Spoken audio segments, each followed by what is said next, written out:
Once, a theater closed after its final show.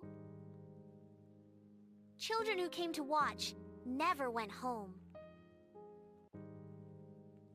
A ticket flutters, admit one.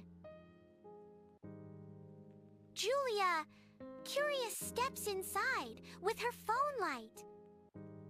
Julia, hello, is someone here? The curtain trembles, marionette strings dangle. A ragged wooden boy puppet jerks to life. Wooden boy, the show must go on. Won't you watch? Julia, nervous, sits as the stage lights flare. Puppets act out children laughing, then vanishing. Narrator: each tale is true, a missing child.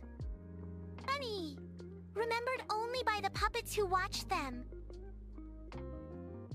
Julia leans closer. Puppet faces resemble real kids. Julia, that's Sam from my school. The puppets turn.